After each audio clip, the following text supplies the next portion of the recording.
අයිබෝ ICT with Shan කියන YouTube නාලිකාවට ඔයාලා විදාමත් ආදරෙන් පිළිගන්නවා. ඉතින් කලින් වීඩියෝ එකේදී අපි පළමු වීඩියෝ එකේදී මතක් කරපු විදියටම උසස් පෙළ තොරතුරු තාක්ෂණ විෂය හදාරන්න බලාපොරොත්තු වෙන්න ඉන්න හරිය නැත්නම් දැනටත් හදාරමින් ඉන්න ඔබට අපි ඊටමත් අපහසුයි කියලා දැනෙන සිසුන් එක්ක අපි කතා කරන් පස්සේ අපිට ඔවුන්ගෙන් ලැබුණු ප්‍රතිචාරات එක්ක වැඩිපුරම අපහසුයි කියලා එයාලගෙන් දැනගන්න ලැබුණු පාඩම් මාලාවකට විශේෂයෙන්ම අපි ඊටමත් ක්‍රමවත්ව සකස් කරන වීඩියෝ පාඩම් මාලාවක් අපි YouTube එකට උදාහරණ කටයුතු කරනවා කියලා ඔබට කලින් වීඩියෝ එකේදී අපි දැනුවත් කරා. ඉතින් මේ දැනුවත් කිරීම විදියටම අපි අද ඉඳන් බලාපොරොත්තු වෙනවා අපේ 7 වෙනි එකේ නැත්නම් System Analysis and Design පද්ධති විශ්ලේෂණය හා පිරිසැලසුම කියන ඒකකයත් එක්කම මේ පාඩම් මාලාව ආරම්භ කරා.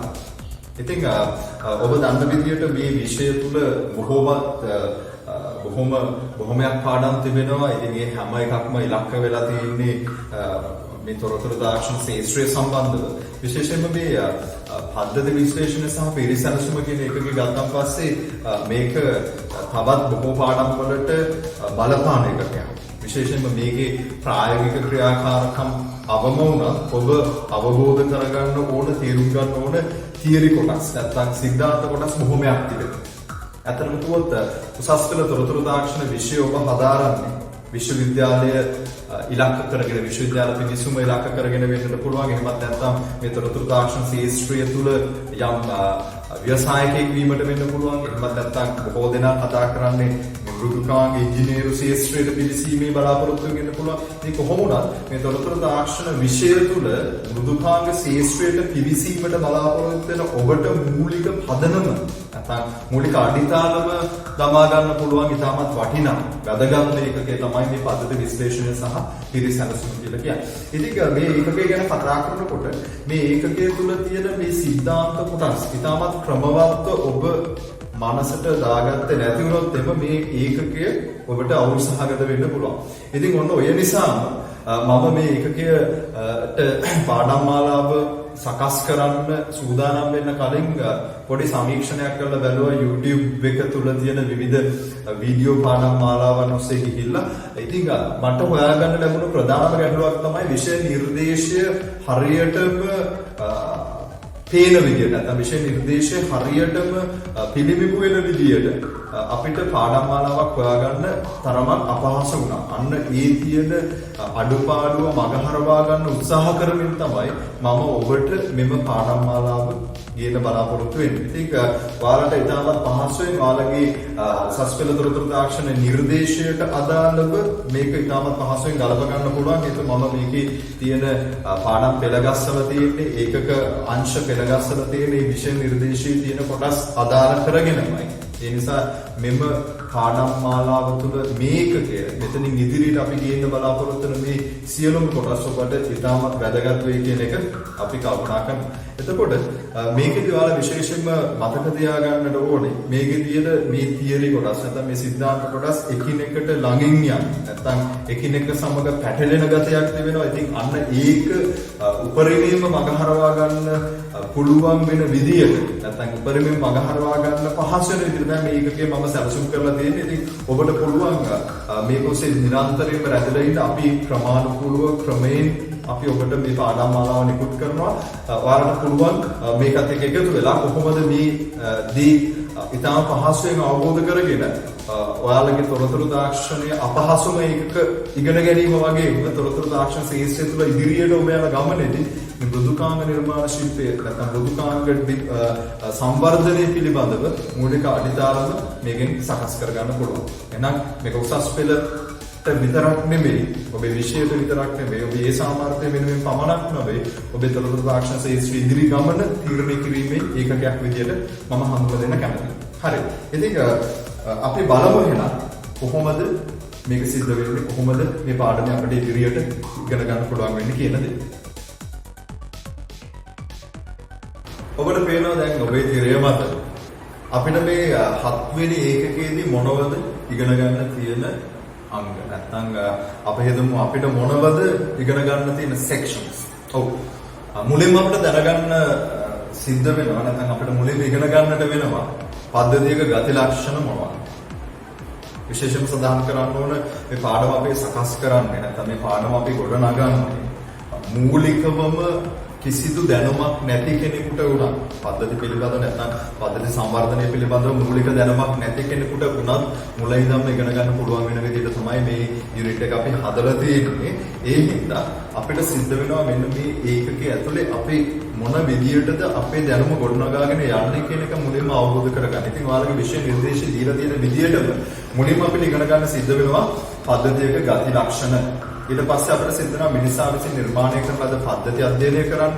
තොරතුරු පද්ධති සංවර්ධන ආකෘති හා ක්‍රමවේද, ඒ වගේම ව්‍යුහගත පද්ධති විශ්ලේෂණ හා නිර්මාණ කිරීමේ ක්‍රමවේදය ගැන, ඒ වගේම තොරතුරු පද්ධතික අවශ්‍යතාවය අධ්‍යයනය කරන්න සිද්ධ වෙනවා. ඒ වගේම පවතින පද්ධතියක් විශ්ලේෂණය කිරීම, පද්ධති සැලසුම් කිරීම, පද්ධති සංවර්ධනය කිරීම හා පරීක්ෂා කිරීම, පද්ධති ක්‍රියාත්මක කිරීම, අවසානයේදී අපිට ඉගෙන ගන්න සිද්ධ වෙනවා පෙරණිමි පැකේජ් පද්ධති සමග නව පද්ධතියක් ක්‍රියාත්මක කිරීම කියන කාරණා. මෙන්න මේ ප්‍රධාන කොටස් 10 අපිට මේ එකකයේ ඇතුළේදී ඉගෙන ගන්න සිද්ධ වෙනවා. ඔබ දන්නවා මේ පාඩමේ මෙතනින් එහාට යන්න කලින් මූලිකවම අපි දැනගන්න අවශ්‍ය වෙන මූලික කාරණා කීපයක් තියෙනවා මේ එකකට අදාළව. ඒ තමයි මේ තොරතුරු පද්ධතියක් ගොඩනැගීම කියන කාරණාවට යන්න කලින් අපි තොරතුරු පද්ධතියක් කියන දේ හඳුනා ගැනීම අවශ්‍යයි. එතකොට තොරතුරු පද්ධතියක් කියන දේ හඳුනා ගන්න නම් අපි මුලින්ම පද්ධතියක් කියන්නේ මොකක්ද කියන එක හඳුනා ගැනීම ඉතාමත් වැදගත් වෙනවා. ඒ හින්දා අපිට මුලින්ම කතා කරන්න සිද්ධ වෙනවා මෙන්න මේ පද්ධතියක ගති ලක්ෂණ මොනවද කියන කාරණාව. ඉතින්දී මම ඔයාලගේ මෙහෙම මුලින් ප්‍රශ්නයක් අහුවොත් ඔයාලා දන්න පද්ධති මොනවද? ඔව් ඔබට විවිධ දේවල් මතක් වෙන්න පුළුවන්. ඔයාලගේ බාහිර පරිසරයේ තිබෙන විවිධ පද්ධති තියෙනවා. අපි හිතමු අපි කිට්ටුම දෙකකින් පටන් ගත්තොත් එහම අපේ ශරීරය ගත්තහම මේක පද්ධතියක්. එතකොට ඔබේ පාසල වෙන්න පුළුවන්. එහෙම නැත්නම් ඔබේ නිවස තුළ නැත්නම් ඔබේ ගෙදර පරිසරය තුළ අපට තිබෙන විවිධ පද්ධති තියෙන්න පුළුවන්. විවිධ පරිසර පද්ධති තියෙනවා. විවිධ ජීවි පද්ධති. ඒ වගේම සාගරය වගේ එකක් ගත්තත් ඒකත් පද්ධතියක් විදිහට අපිට ගන්න පුළුවන්. ඉතින් ඔය විදිහට ගත්තාම ඔයාලා දන්න පද්ධති බොහොමයක් තියෙන්න පුළුවන්. සමහර වෙලාවට ඔබ නිර්මාණය කරගත්ත පද්ධති ඔබේ අවට තියෙන්නට පුළුවන්.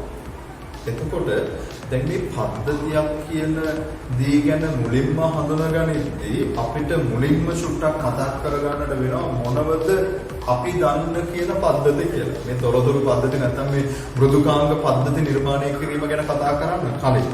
හේතුව මේ අපි කතා කරන්න යන තොරතුරු පද්ධති අපි මේ අපට තියෙන පද්ධතිත් එක්ක බොහොම ලොකු සම්බන්ධයක් තිබෙනවා. විශේෂයෙන්ම අපිට මේ අපට තියෙන පද්ධති මොනවද? මේ පද්ධති වල තියෙන ලක්ෂණ මොනවද කියන හඳුනාගත්තට පස්සේ තොරතුරු පද්ධතියක් ගැන ඉගෙන ගැනීම ඉතාමත්ම පහසුයි. ඒ නිසා මුලින්ම අපි දැනගන්න ඕන අපේ අපට තියෙන පද්ධති මොනවද කියලා. මම ඔබෙන් මේ ප්‍රශ්නේ මුලින්ම අහන්නේ. ඔබට එතකොට චුට්ටක් හිතා ගන්න පුළුවන්, පොඩ්ඩක් මතක් කරගන්න පුළුවන් ඔයාලගේ අපට තියෙන මේ එදිනෙදා ඔයාලා පාවිච්චි කරන සහ කරපු පද්ධති මොනවද කියන එක. එතකොට ඔබේ පාසල වෙන්නට පුළුවන්, ඔබේ මුළු තැන්ගේ වෙන්න පුළුවන්, ඔබේ ශරීරය වෙන්න පුළුවන්. මේ හැම තැනකම අපිට පේන්න දකින්න තියෙන නැත්නම් අපි මේ පාවිච්චි කරන්නේ පද්ධති. එතකොට අපි ඊළඟට කතා කරමු පද්ධතියක ලක්ෂණ මොනවද කියන එක. හරි. දැන් ඔන්න මගේ පළවෙනි ප්‍රශ්නේ ඔබෙන් ඇහුවා ඔබ දන්න පද්ධති මොනවද? ඔබේ අවට තියෙන නැත්නම් ඔබ හදාගත්ත ස්වාභාවිකව තියෙන වෙන්න පුළුවන්. ඔබේ ශරීරය තුළ පවතින පද්ධතිය ඔබ දන්නවා.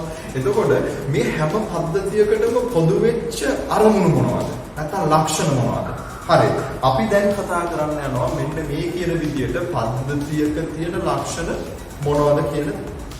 එතකොට ඔයාලට දැන් ඔයාලගේ තිරය බලා ගන්න පුළුවන් පද්ධතියක තියෙන මූලිකම ලක්ෂණ කීපයක්. හරි. පළවෙනි එක පද්ධතියකට අරමුණු එකක් හෝ කීපයක් පවතින පුළුවන්. අපි අපිට ළඟම උදාහරණයක් ගත්තොත් අපේ ශරීරය කියලා කියන්නේ පද්ධතියක්. එතකොට අපේ ශරීරය කියන පද්ධතිය ගැන කතා කරද්දී අපේ ශරීරයට කිසියම් අරමුණක් තිබෙනවා. ඔව්. අපේ ශරීරය කියන පද්ධතියේ පොදු අරමුණ තමයි ජීවය පවත්වාගෙන යන්නේ. එතකොට අපේ ශරීරය කියන පද්ධතිය අපි ජීවත් වෙලා අපි මිය යන තුරුම එකම අරමුණක් වෙන ක්‍රියාත්මක වෙනවා. මොකක්ද? ජීවය පවත්වාගෙන යෑම කියන අරමුණ. එහෙනම් ඔබට පැහැදිලි පද්ධතියකට අරමුණක් එකක් හෝ කීපයක් පවතින පුළුවන්. අපි තවත් උදාහරණයක් ගත්තොත් එන්න. පාසලක් ගත්තොත් එන්න පාසල කියන පද්ධතියේ අරමුණ මොකක්ද? සිසුන්ට අධ්‍යාපනය ලබා දී. ඉතින් ඔය කියන විදිහට ගත්තොත් එහෙම පද්ධතියක පළමු ලක්ෂණය විදිහට අපිට අරමුණු එකක් හෝ කීපයක් අරගෙන සඳහන් කරන්න පුළුවන්. දෙවනි කාරණාව, දෙවනි ලක්ෂණය ගත්තොත් ආදානයක් පැවතීම. මොකක්ද මේ ආදානයක් කියලා කියන්නේ? අපි කියන ඉන්පුට් එකක් කියලා. ඔබ තොරතුරු තාක්ෂණ විෂය යම් දුරක් ඇවිල්ලා තියෙනවා. ඔබ දන්නවා පරිගණකයක් කියලා කියන්නේ මොකක්ද කියන කාරණාවෙදී අපි දෙන උත්තරේ, අපි දෙන පිළිතුර මොකක්ද? ආදාන ලබාගෙන ප්‍රතිදානයක් පිටතට ලබා දෙනවා කියන කාරණා. එතකොට මේක මේ තොරතුරු පද්ධතියකටත් අදාළයි. තොරතුරු පද්ධතියකටත් ආදානයක් ලබා ගැනීම සිද්ධ වෙනවා. ඇයි එතකොට මේ ආදානයක් ලබා දෙන්නේ? ඔව් ආදානයක් ලබා ගන්නේ ප්‍රතිදානයක් ලබා ගැනීම සඳහා. එහෙනම් මේ දෙක එකට යන කාරණා දෙකක්. මොකක්ද? ආදානයක් පැවතීම සහ ප්‍රතිදානයක් පැවතීම. හරි. ඊළඟට අවසානටම මේකේ පොයින්ට් අවුට් කරනවා මොකක්ද? ආදානයේ ක්‍රියාවලියකට ලක් කිරීමෙන් ප්‍රතිදානය ලබා දීම. දැන් අපි හිතමු මෙහෙම. ඔබේ මුළුතැන්ගේ ගත්තොත් එහෙම මුළුතැන්ගේ කියලා කියන පද්ධතියක් විදිහට සැලකුවොත් ඔබ ආදාන විදිහට මොනවද මේ පද්ධතිය ගන්න? ඔව්. ඔබේ ගෙදර ඉන්න අය අම්මා වෙන්න පුළුවන්, තාත්තා වෙන්න පුළුවන්. ඔබ ආහාර විසිද්දි මොනවද කරන්නේ? ඔව්. ඔබ ආහාර විසීමට අවශ්‍ය අමුද්‍රව්‍ය මුළුතැන්ගේට ආදානය කරගන්න නැත්නම් ලබා ගන්නවා.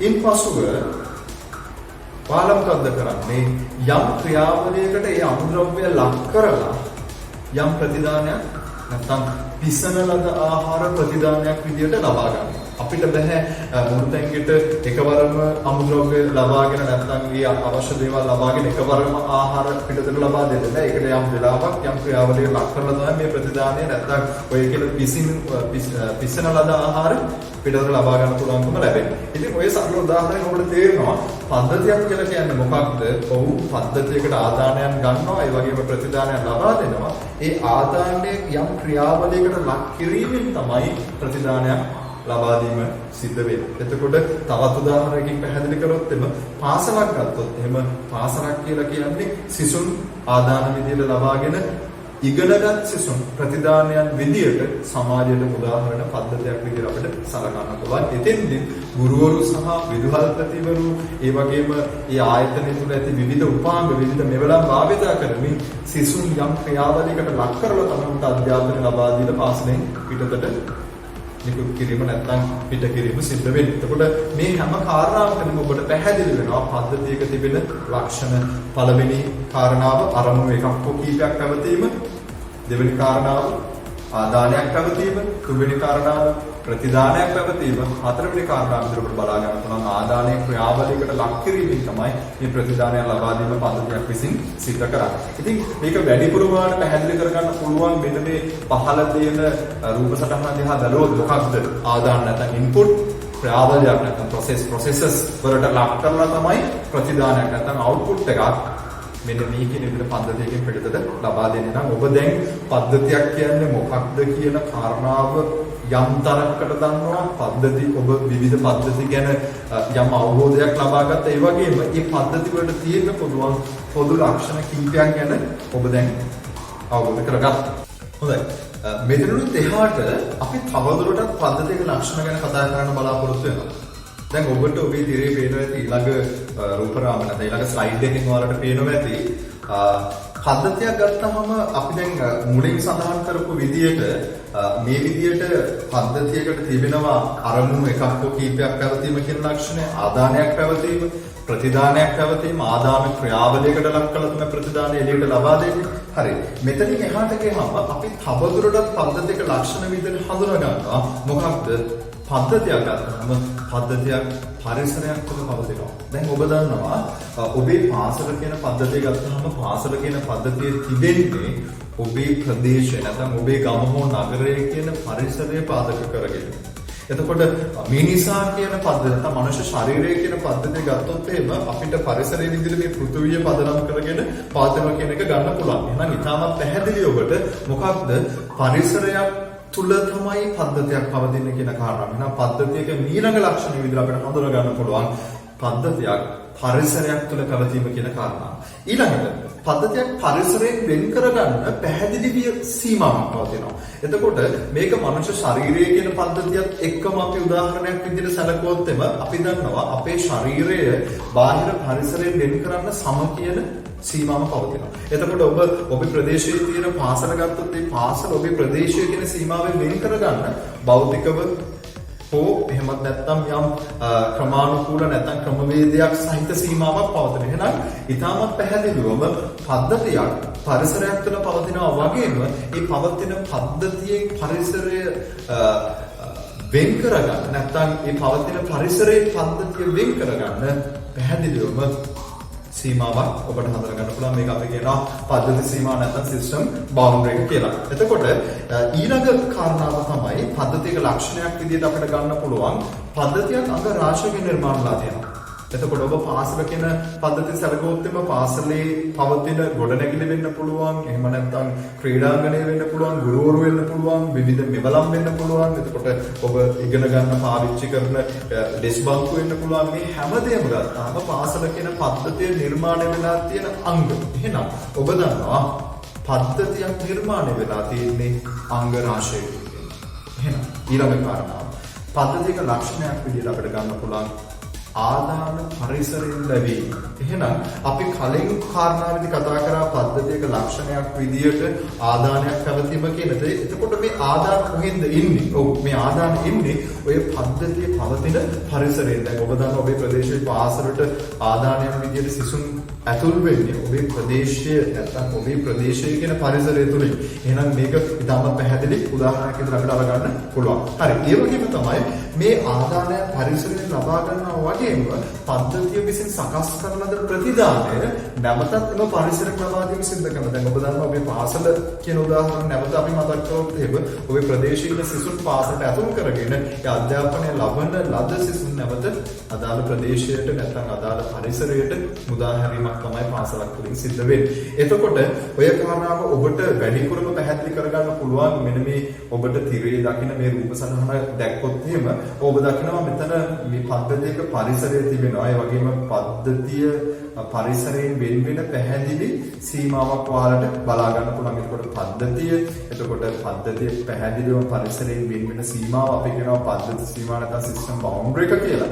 එතකොට මේ සිස්ටම් බවුන්ඩරි එකෙන් එළියේ තිබෙන ප්‍රදේශය ගත්තොත් අපි ඒකට කියනවා පරිසරය කියලා. එතකොට මේ පරිසරය තුළ ඔබට පේනවා ආදාන සහ ප්‍රතිදාන කියන කාරණාව. එතකොට ආදාන පරිසරයෙන් තමයි පද්ධතියට ලැබෙන්නේ. ඒ වගේම පද්ධතිය සකස් කරන ප්‍රතිදාන නැවතත් පරිසරයටම තමයි නිකුත් කිරීම සිද්ධ කරන්නේ. ඒ වගේම තමයි පද්ධතිය පවතින පරිසරය තුළ ඔබට දැනගන්න පුළුවන් තවත් පද්ධති තිබෙනවා. එහෙනම් ඔබ දන්නවා පද්ධතියක් කියන දේ පරිසරය තුළ පවතිනවා වගේම පරිසරයක් තුළ පද්ධතියක් උදකලාව නෙවෙයි තවත් පද්ධතීන් සමග තමයි තිබෙන්නේ කියන එක ඔබට මේ රූප සටහනෙන් බලා ගන්න පුළුවන්. එහෙනම් මේ රූප සටහන තුළ මේ තිරේ මත ඔයාලට පේන හැම අංගයක්ම සාරාංශගතව බලා ගන්න පුළුවන්. ඉතින් අපිට මේක තව වැඩිදුරටත් පැහැදිලි වෙන්න ඕන හින්දා මම ඒක ඊළඟට මුළු තිරේ මත මේ රූප සටහන අරගත්තා.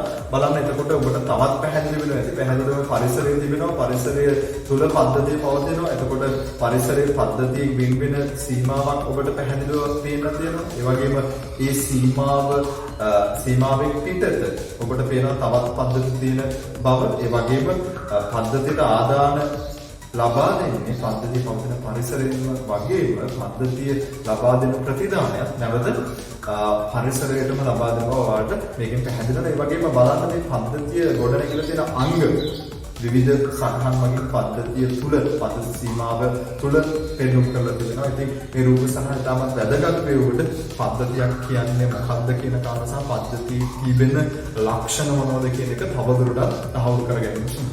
දැන් අපි තවදුරටත් මේකේ ඉදිරියට යන්නේ පද්ධතියක ලක්ෂණයක් විදිහට නැත්නම් පද්ධතියක ලක්ෂණ ගැන කතා කරද්දී මේකත් ඉතාමත් වැදගත්. මොකක්ද? ඇතැම් පද්ධති උපපද්ධති රාශියකින් නිර්මාණය වෙලා පවතින පුළුවන්. දැන් අපි කලින් කාරණාවෙන්ද කිව්වා පද්ධතියක් අංග රාශියකින් හැදලා තියෙනවා කියලා. එතකොට සමහර වෙලාවවලදී මේ පද්ධතිය ඇතුලේ තියෙන ඔය අංග එකතු වෙලා උපපද්ධති නිර්මාණය වෙලා තිබෙන්න පුළුවන්. එතකොට දැන් අපි උදාහරණයක් විදිහට අපේ ශරීරය ගත්තොත් එimhe ශරීරය කියන්නේ පද්ධතියක්. හරි. ශරීරය කියන පද්ධතිය නිර්මාණය වෙලා තියෙන්නේ විවිධ අවයව වලින්. ඇයි අපි දන්නේ නැද්ද? අපි ඉගෙනගෙන නැද්ද මේ අවයව එකතු වෙලා ශරීරය ඇතුලේ විවිධ පද්ධති නිර්මාණය වෙලා තියෙන බව. අපි දන්නවා ශරීරය ඇතුලේ තියෙන ආමාශය, අක්මාව, මුඛය මේ වගේ විවිධ අවයව තිබෙනවා. නමුත් අපි මේ අවයව ඔක්කොම එකට ගත්තාම අපි ඒවට කියනවා පද්ධති කියලා. එතකොට මේ ශරීරය ඇතුලේ තියෙන මේ උපපද්ධති නැත්නම් ආහාර ජීර්ණ පද්ධතිය, ශ්වසන පද්ධතිය, එතකොට රුධිර සංසරණ පද්ධතිය, මේ වගේ උපපද්ධති ගණනාවක් මිනිස්සය කියන මේ විශාල පද්ධතිය ඇතුළේ අපිට වෙන් කර හඳුනා ගන්න පුළුවන්කම තිබෙනවා. එහෙනම් මේ කාරණාවට පැහැදිලි මොකක්ද? ඇතැම් පද්ධති උපපද්ධති රාශියක නිර්මාණය වෙලා තිබෙන්න පුළුවන්. හොඳම උදාහරණ තමයි මනුෂ්‍ය ශරීරයේ කියන විශාල පද්ධතිය, ආහාර ජීර්ණ පද්ධතිය, රුධිර සංසරණ පද්ධතිය, එතකොට ශ්වසන පද්ධතිය වගේ උපපද්ධති රාශියකින් නිර්මාණය වෙලා තියෙන කියන කාරණාව ඉතාමත් පැහැදිලි. ඒ වගේම තමයි එක් පද්ධතියක ප්‍රතිදානයක් තවත් පද්ධතියක ආදානයක් ලෙස පවතින්නත් පුළුවන්. ඔබ දන්නවා ශරීරය ගත්තහම අපේ ඇතුලේ මේ තියෙන උපපද්ධති තුල යම් යම් ආදානයන් සහ ප්‍රතිදානයන් ලබා දීම සිද්ධ වෙනවා. එතින්දී ඇතැම් උපපද්ධති වල තිබෙන ප්‍රතිදානයන් තවත් පද්ධතියකට ආදානයක් වෙන්න පුළුවන්. හොඳම උදාහරණයක් විදිහට අපිට ගන්න පුළුවන්. ශ්වසන පද්ධතිය ගත්තොත් ශ්වසන පද්ධතිය තුල ශ්වසන පද්ධතියේ අරමුණ වෙන්නේ මොකක්ද?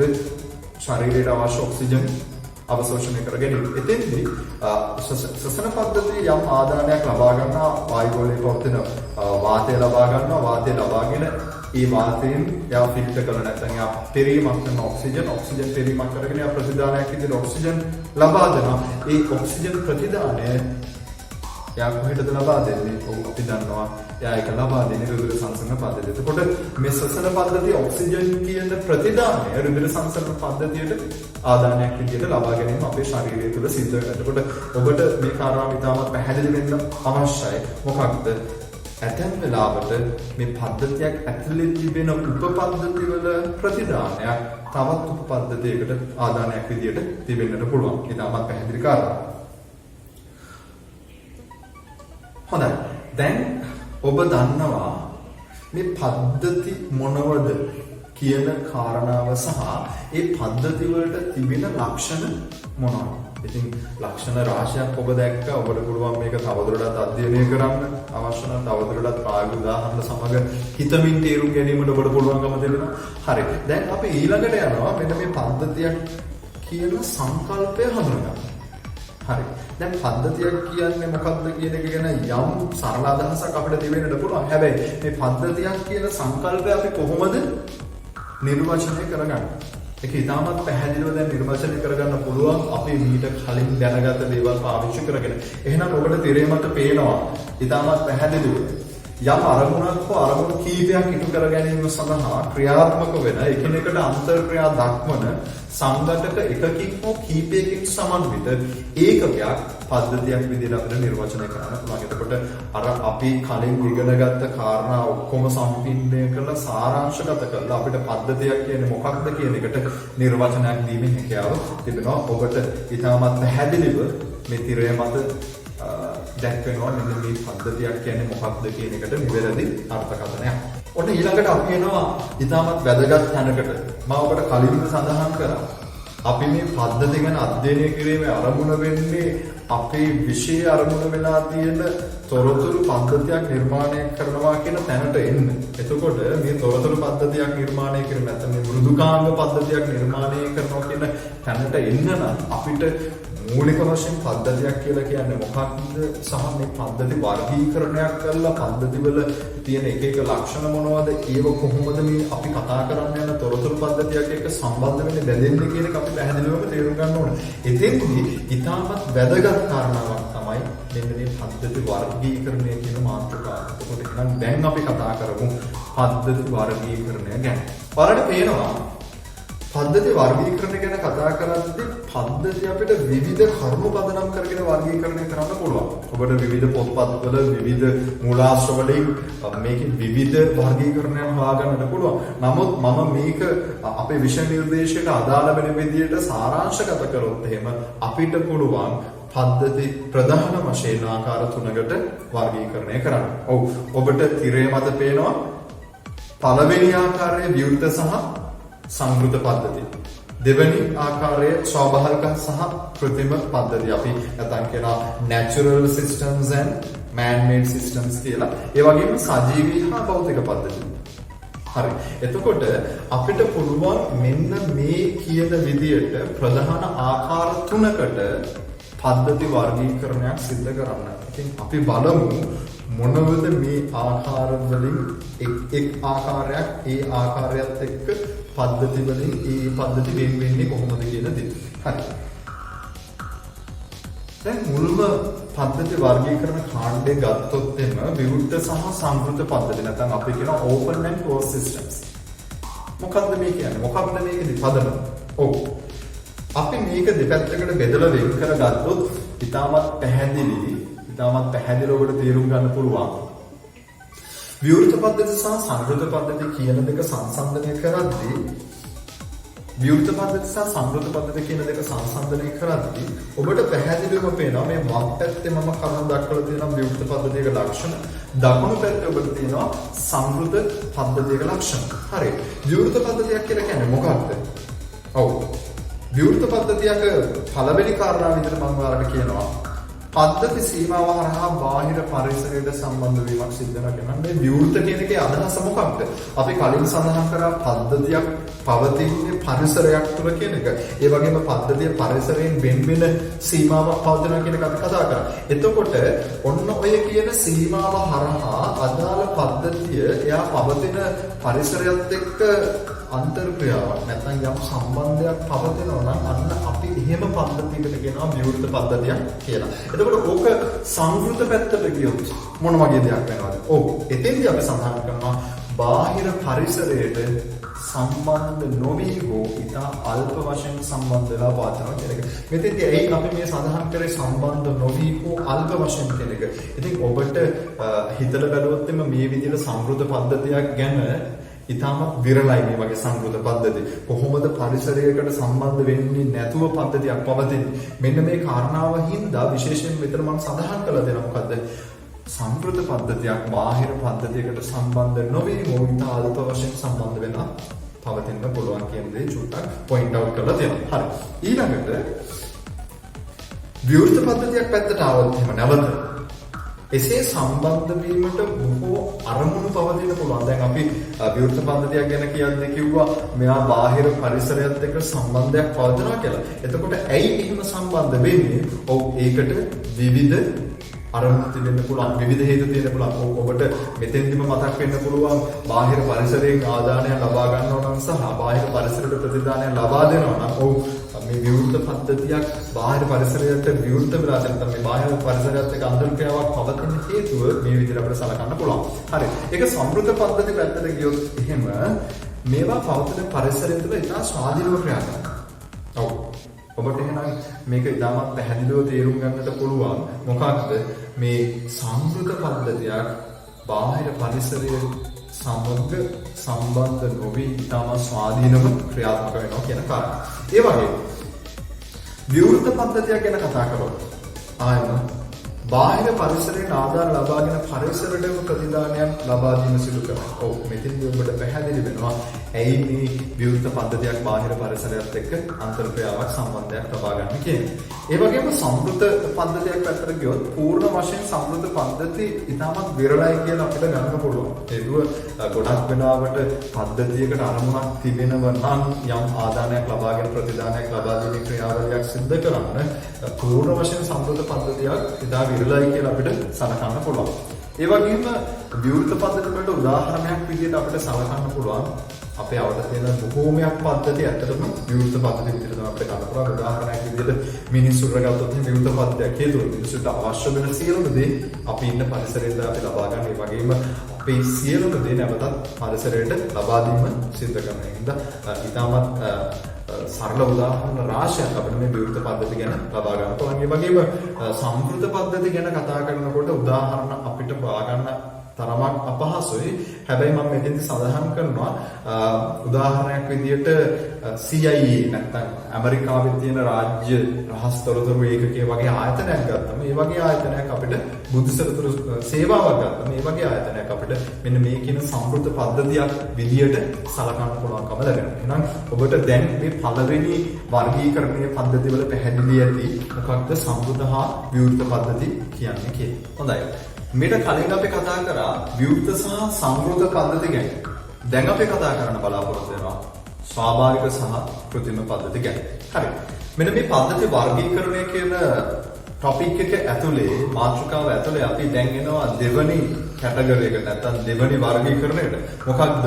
ස්වාභාවික සහ કૃත්‍රිම කියන ආකාරයට අපිට වර්ගීකරණය කරන්න පුළුවන්. අපි ස්වාභාවික වර්ගීකරණයේ පැත්ත ස්වාභාවික පද්ධති පැත්තට ගියොත් එහෙම මෙතෙන්දි පැහැදිලිව අපි සඳහන් කරන්න ඕන ස්වාභාවික පද්ධතියක් ස්වයංව සංවිධානය කරනවා. ඒ කියන්නේ මිනිසුන්ගේ මැදිහත් වීමකින් තොරව ස්වාභාවිකව නිර්මාණය වී පවතිනවා. දැන් අපි හිතමු අපිට පරිසරය තුළ ගත්තොත් එහෙම වනාන්තරයක් ගත්තොත් වනාන්තරයක් බොහෝ විට ගත්තොත් එහෙම ස්වාභාවිකව ගොඩනැගිලා ස්වාභාවිකව ඇති වෙලා තියෙන්නේ. මිනිසාගේ මැදිහත් වීමකින් තොරව.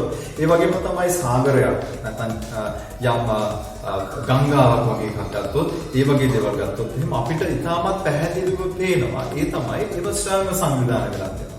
මිනිස්යාගේ මැදිහත් වීමකින් තොරව.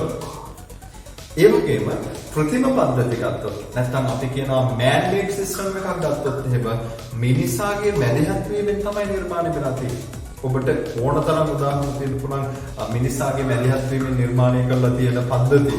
ඔව්.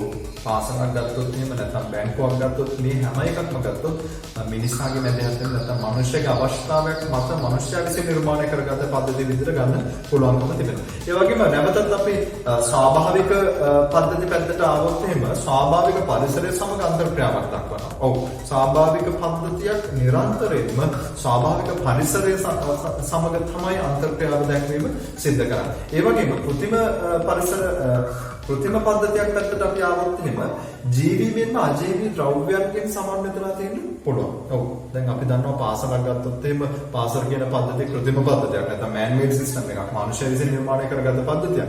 මේක ඇතුලේ මේ වැඩ කරන සේවකයන් නැත්නම් ගුරුවරු, විදුහල්පතිවරු වගේම අනධ්‍යයන සේවක මණ්ඩලය මේ අය ගත්තොත් එහෙම මෙයා ජීවි අංග විදියට. ඒ වගේම තමයි ගොඩනැගිලි මේ වගේ දේවල් ගත්තොත් එහෙම අජීවී අංග විදියට. එහෙනම් මේ કૃත්‍රිම පද්ධතියක් ඇතුලේ අපිට ජීවි සහ අජීවී අංග දැක ගන්නට පුළුවන්කම ලැබෙනවා. ඒ වගේම ස්වාභාවික පද්ධතියක් පැත්තට ගියොත් එහෙම. ඔව් ස්වාභාවික පද්ධතියක් ඇතුලේ අපිට සජීවී හෝ අජීවී අංග හඳුනා ගන්න පුළුවන්කම ලැබෙනවා. ස්වාභාවික පද්ධතියක් වුණා සජීවී සහ අජීවී අංගයන් වලින් නිර්මාණය වෙලා තියෙන්න පුළුවන්. ඒ වගේම නැවත કૃත්‍රිම පද්ධති පැත්තට ආවොත් එහෙම මිනිසා විසින් නිර්මාණය කරන ලද අරමුණු කීපයක් වෙනුවෙන් තමයි මෙන්න මේ කියන විදිහට કૃත්‍රිම පද්ධතියක් තියෙන්නේ. නමුත් ස්වාභාවික පද්ධතියක් ගත්තොත් එහෙම මිනිසා විසින් තීරණය කරන ලද අරමුණක් නැහැ. ස්වභාව ධර්මයේ විසින් තීරණය කරපු අරමුණක් වෙනුවෙන් තමයි ස්වාභාවික පද්ධතියක් නිර්මාණය. නමුත් કૃත්‍රිම පද්ධතියක් ගත්තාම ඒක නිරන්තරයෙන්ම මනුෂ්‍ය විසින් තීරණය කරපු ක්‍රියාවලියක් අරමුණක් වෙනුවෙන් තමයි නිර්මාණය වෙලා තියෙන්නේ. ඉතින් අපි දන්නා උදාහරණ විදිහට ස්වාභාවික පද්ධති වලට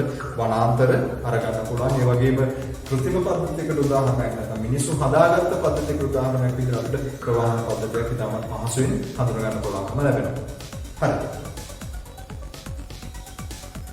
තුන්වෙනි කැටගරි එකට ගියොත් නැත්නම් තුන්වෙනි වර්ගීකරණයේ පැත්තට ගියොත් අපි ගන්නවා ඒක සජීවී හා භෞතික පද්ධති. නැත්නම් අපි කියනවා living and non living. නැත්නම් non living කියන එකම අපිට කියන්න පුළුවන් physical system එකක් කියලා. ඔව්. එහෙනම් සජීවී සහ භෞතික පද්ධති living and non living systems. හරි. සජීවී පද්ධතියක් ගත්තොත් මොකක්ද අපිට හඳුනා ගන්න පුළුවන් ලක්ෂණ? හරි. සජීවී පද්ධතියක අපිට ඉතාමත් පැහැදිලිව සජීවී අංග වලින් පමණක් නිර්මාණය වෙලා තියෙන්න පුළුවන්. ඔව්. තියෙන්න පුළුවන් නෙවෙයි අතන සජීවී අංග වලින් පමණ නිර්මාණය වෙලා තියෙන සජීවී පද්ධතිය. භෞතික පද්ධතියක් ගත්තාම සජීවී නොවන අංග වලින් සමන්විත වෙලා නිර්මාණය වෙලා තිබෙනවා කියන කාරණාව සඳහන් කරනවා. ඒ වගේම සජීවී පද්ධතියක් ගත්තොත් සජීවී පද්ධතියක් අර අපි කලින් සඳහන් කරපු වගේම ස්වාභාවික පද්ධතියක් වගේම සම්ම සංවිධානය වෙලා පවතිනවා. නමුත් භෞතික පද්ධතියක් ගත්තොත් ඒක ස්වාභාවික හෝ මිනිසාන්සි නිර්මාණය වෙලා තිබෙන්න පුළුවන්කම තියෙනවා. හරි. ඒ වගේම සජීවී පද්ධතියක් පවතින පරිසරය සමග අන්තර්ක්‍රියාවක් දක්වනවා. හරි. එතකොට මෙන්න සජීවී පද්ධතියක් සහ භෞතික පද්ධතියක් කියන්නේ මොකක්ද කියන එක ගැන දැන් ඔබට අවබෝධයක් වෙනවා. දැන් සජීවී පද්ධතියකට උදාහරණයක් විදිහට අපිට ගන්න පුළුවන් මිනිස් රුධිර සංසරණ පද්ධතිය. ඒ වගේම භෞතික පද්ධතියක් විදිහට ගත්තොත් අපිට ජල චක්‍රය වගේ එකක් ගත්තොත් එහෙම ඒක භෞතික පද්ධතිය. පුස්තකාලයක් වගේ ගත්තොත් ඒකත් අපිට භෞතික පද්ධතියක් විදිහට සලකන්නට පුළුවන්කම ලැබෙනවා.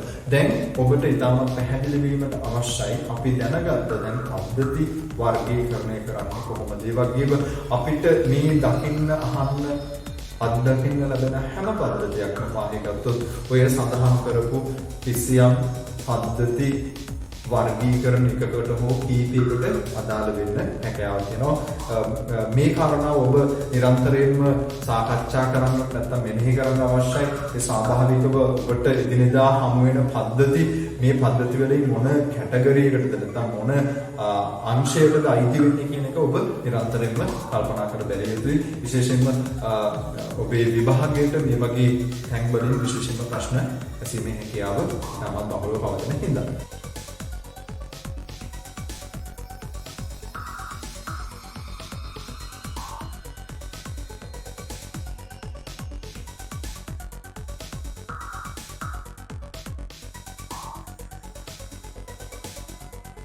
හරි. මෙන්න දැන් අපි පද්ධති වර්ගීකරණයකින් පස්සේ මේ වර්ගීකරණය ඇතුලේ අපිට හමු මිනිසා විසින් නිර්මාණය කරන ලද පද්ධති කියන අංගයට පිවිසීමට අවශ්‍යයි. හේතුව අපේ ඉලක්කය වෙන්නේ තොරතුරු පද්ධති නිර්මාණයක් ගැන නැත්නම් රුධිරාංග පද්ධති නිර්මාණය කිරීමක් ගැන ඉගෙන ගන්න. ඉතින් එතෙන්ට එද්දී මෙන්න මේ පද්ධතියක් කියන්නේ මොකක්ද? අපේ අවට තියෙන පද්ධති මොනවද? ඒවායේ ලක්ෂණ මොනවද? පද්ධති වර්ගීකරණයක් මොනවද තියෙන්නේ? මේ හැම දෙයක්ම හඳුනගත්තට පස්සේ අපි එතනින් තෝරගන්නවා මෙන්න මේ මිනිසා විසින් නිර්මාණය කරන ලද පද්ධති නැත්නම් man-made systems කියන කැටගරි එක නැත්නම් man-made system කියන පද්ධති වර්ගය අපි තෝරගන්නවා. හේතුව අපේ ඉලක්කය වෙලා තියෙන තොරතුරු පද්ධති අයිති වෙන්නේ මෙන්න මේ මිනිසා විසින් නිර්මාණය කරන ලද පද්ධති කියන අංගය නැත්නම් කැටගරි එකට. දැන් මේ මිනිසා විසින් නිර්මාණය කරන ලද පද්ධති ගැන කතා කරද්දී අපිට ඉතාමත් වැදගත් වෙනවා ඇයි මේ විදියට මිනිසුන් විවිධ පද්ධති නිර්මාණය කරගන්න පෙළඹුණේ. මොකක්ද මේ මිනිසා විසින් නිර්මාණය කරන ලද පද්ධති කියන දෙයට පද්ධති කියන සංකල්පයට මොකක්ද හේතුපාදක වුනේ? ඔව් අන්න ඒ ගැන කතා කරන්න මම පොඩි කරුණු කීපයක් ඔබට වැදගත් වෙයි කියලා හිතුන නිසා මෙන්න මේ කොටසට ඇතුළත් කරලා දෙනවා. ඔව් ඔබ දන්න විදියට අපි දන්නවා අපි විවිධ යුග පහු කර ගනිමින් මේ ලැබිලා තියෙන තොරතුරු යුගය නැත්නම් අපි මේ ඉන්න ඩිජිටල් ඊරා එකට එද්දී අපි ඊට කලින් විවිධ යුග පහු කරගෙන ඇවිල්ලා තිබෙනවා. ඔබ ඒක දැන් තමයි දන්න කාරණා. එතකොට මේ කියන විදියට විවිධ යුග පහු කරගෙන එද්දී මිනිස්සු තමන්ගේ වැඩ ලේසි කරගන්න විවිධ මෙවලම් වෙනවා. ඒකයි වගේ මේ මෙවලම් පාවිච්චි කරගෙන විවිධ පද්ධති මිනිස්සු නිර්මාණය කරගත්තා. ඒක ඉතාම සරලවම ගත්තොත් එහෙම ඉතා ඈත කාලීනව ගමනාගමනය සඳහා කරත්ත වගේ දේවල් ඒ වගේම කරත්ත වලට යන අවශ්‍ය පාරවල් කුඩා පාරවල් වගේ දේවල් මිනිස්සු නිර්මාණය කරගත්තා. ඒ වගේ ඉතාමත් කුඩා පද්ධති මිනිස්සු නිර්මාණය කරගත්තා.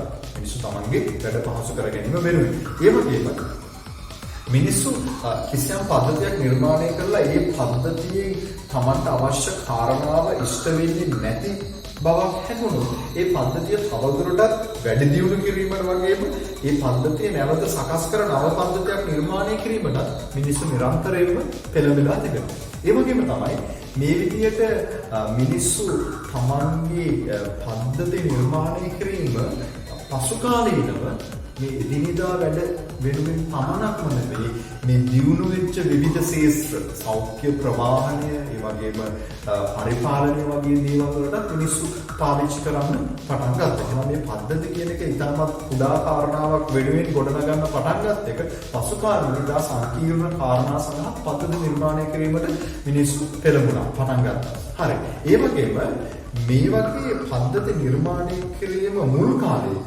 මිනිස්සු තමන්ගේ අවශ්‍යතාවය නැත්නම් යම් යම් භෞතික ක්‍රියාවලින් සඳහා පමණක් පාවිච්චි කරාට පස්සේ කාලෙදී මෙන්න මේ පද්ධති නිර්මාණය කිරීම මිනිස්සු සිද්ධ කරා. මොකටද? තොරතුරු සම්බන්ධ කාරණාවලදී ඒ කියන්නේ තොරතුරු ගබඩා කරගන්න තොරතුරු කළමනාකරණය කර ගැනීම වගේ වැඩවලට මිනිස්සු විවිධ පද්ධති නිර්මාණය කරගත්තා. එහෙනම් මෙන්න මේක ඔබ මුලින්ම අවබෝධ කරගන්න. මේ පද්ධති කියන කාරණාව කොතනින්ද ඇරඹුණේ කිව්වොත් මානව ශිෂ්ටාචාරයේ මුල් යුගයේ ඉඳගෙන පසු කාලීනව ක්‍රමක්‍රමයෙන් දියුණු වෙද්දී මිනිස්සු තමන්ගේ වැඩ පහසු කරගන්න මෙවලම් භාවිතා කරමින් පද්ධති ඒ වගේම මේ පද්ධති පසු කාලීනව විවිධ සංකීර්ණ ක්‍රියාවලින් වගේම පසු කාලීනව තොරතුරු ආශ්‍රිත වැඩ සිද්ධ කරගන්න මිනිස්සු පද්ධති නිර්මාණය කිරීමට පෙළඹුණා.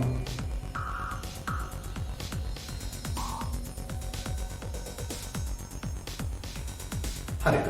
මේ විදිහට මිනිස්සු මානව ශිෂ්ටාචාරයේ ඇතුලේ විවිධ පද්ධති නිර්මාණය කරගත්ත තමන්ගේ වැඩ පහසු කර ගැනීම සඳහා එක් කාරණාවක් විදිහට නැත්නම් එක් වැඩ පහසු කර ගැනීමේ අවශ්‍යතාවයක් විදිහට මිනිස්සු මේ අපහසුතාවයට පත්වෙච්ච තොරතුරු ආශ්‍රිත වැඩ ඉෂ්ට කරගන්න මිනිස්සු පද්ධති නිර්මාණය කරා. අපි අන්න ඒ වගේ පද්ධති වලට කිව්වා තොරතුරු පද්ධති කියලා. එහෙනම් අපි දැන් අපේ පාඩමේ අරමුණ වෙතට ක්‍රමයෙන් ළඟා වෙනවා. මොකක්ද මේ තොරතුරු පද්ධතියක් කියන දේ කොතනින්ද ඇරෙන්නේ? කොතනින්ද මිනිස්සු මේක ගැන අවබෝධයක් ලබා ගන්නේ? කොතනින්ද මිනිසුන් මේ තොරතුරු පද්ධති නිර්මාණය කිරීමට යොමු වන්නේ කියන කාරණාව පිළිබඳව යම් අවබෝධයක් ඔබට දැන් තිබෙනවා කියලා මම විශ්වාස කරනවා. හරි. ඇයි අපිට තොරතුරු පද්ධතියක් අවශ්‍ය වෙන්නේ? ඔව් මේක අපිට ලැබෙන ගැටලුවක්. නැත්නම් අපිට එදිනදා ජීවිතයේදී වෙන්න පුළුවන්, අපි කාර්යාලයක වැඩ කරනකොට වෙන්න පුළුවන්, අපිට ඉතාමත් සුලභව දැනෙන ගැටලුවක් තමයි මේ තොරතුරු පද්ධතියක අවශ්‍යතාවය. එතකොට ඇයි අපිට තොරතුරු පද්ධතියක් මේ විදිහට අවශ්‍ය වෙන්නේ? ඔව්. ඒකට උත්තරයක් ඔබට තේරෙවත බලා ගන්න පුළුවන්. තොරතුරු පද්ධතියක් ඇත්තටම අපිට අවශ්‍ය වෙන්නේ තොරතුරු එක්රැස් කිරීම, ගබඩා කිරීම, සකස් කිරීම, මේ වගේම යාවත්කාරණය කිරීම සහ සංනිවේදනය කිරීම වගේ විවිධ කාරණාවලට. ඒ කියන්නේ මේ මිනිස්සු ඇයි මේ තොරතුරු පද්ධති නිර්මාණය කරගෙන තියෙන්නේ? මිනිස්සු තොරතුරුත් එක්ක වැඩ කරද්දී මිනිස්සුන්ට මුහුණ දෙන්න සිද්ධ වෙන ගැටලු විශේෂයෙන්ම කුඩා තොරතුරු ප්‍රමාණයකින් එහාට ගිහිල්ලා විශාල වශයෙන් තොරතුරුත් එක්ක ගනුදෙනු කරන්න යද්දී, ගබඩා කරන්න යද්දී, ඒව කළමනාකරණය කරන්න යද්දී මිනිස්සුන්ට විවිධ ගැටලු වලට මුහුණ දීමට සිද්ධ වුණා. මෙන්න මේ ගැටලු निराකරණය කරගැනීමේ ක්‍රමවේදයක් විදිහට තමයි මිනිස්සු තොරතුරු පද්ධති නිර්මාණය කරගත්තේ. ඒකට අවශ්‍ය වෙන නිර්වචනය ඔබට මම දීලා තිබෙනවා. ඇයි මේ මිනිස්සුන්ට තොරතුරු පද්ධතියක් අවශ්‍ය වෙන්නේ කියන එක. එහෙනම් ඊටම පැහැදිලි තොරතුරු එක්රැස් කිරීම, ගබඩා කිරීම, සැකසීම, යාවත්කාරණය කිරීම, සංනිවේදනය වැනි විවිධ කාරණා සඳහා මිනිසා විසින් පද්ධති නිර්මාණය කරා. අන්න ඒ පද්ධති වලට අපි තොරතුරු පද්ධති කියලා නමක් දුන්නා. හරි. මොන දැන් ඔබට ඉතාමත් පැහැදිලි මිනිසා විසින් නිර්මාණය කරන පද්ධති අතර තියෙන එක් පද්ධති වර්ගයක් තමයි මේ මිනිසා විසින් නිර්මාණය කරගන්නා ලද තොරතුරු පද්ධති. හොඳයි. තොරතුරු පද්ධති විශ්ලේෂණය සහ පිරිසැනසුම කියන ඒකකට අදාළව අපි අද යම් මූලික කාරණා කීපයක් ගැන ඔබ දැන්වත් කරා අපි කතා කරා. ඉතින් මේ පාඩම ඉතාමත් දීර්ඝ පාඩමක්. ඒ වගේම ඔබ ඉතාමත් පහසුවෙන් තේරුම් ගත යුතු ගැටලු සහගත තැන් රාශියක් තිබෙනවා. ඒ නිසා අපි බලාපොරොත්තු වෙන මේ එකින් එක ක්‍රමානුකූලව ඔබට පැහැදිලි කරන්න. මම හිතනවා මේක යම් තාක් දුරට ඔබට පැහැදිලි වෙන්නට ඇති මේ පාඩමේ අරමුණ මොකක්ද කියන එක සහ මේ පාඩමේ ගලා යාම මොන වගේද කියන කාරණා. ඉතින් අදට අපි මේ ඒකකයට අදාළ පාඩමේ පළමු කොටස මේ විදිහට ඉවර කරනවා. මෙතනින් එහාට මේක කොහොමද යන්නේ කියන ගැන ඔබට දැනගන්න පුළුවන්. අපේ පාඩම් මාලාවත් එක්ක දිගටම රැඳිලා ඉන්න ඔබට පුළුවන්. එතෙන්දී ඔබට අවශ්‍ය වෙන මේ සියලුම කාරණා ඉතාම පහසුවෙන් දැනගන්න. ඉතින් ඔබට ඉතාමත් පහසු දෙයක් කරන්න තියෙන්නේ අපේ channel එක subscribe කරන්න, bell icon එක උඩ click කරන්න. ඔබට පුළුවන් notification එක අරගන්න අපි ඊළඟ පාඩම නිකුත් කරපු ගමන්ම. ඉතින් අපි ඊළඟ කොටසෙන් හමු වෙමු. ඔබට සුබ දවසක්.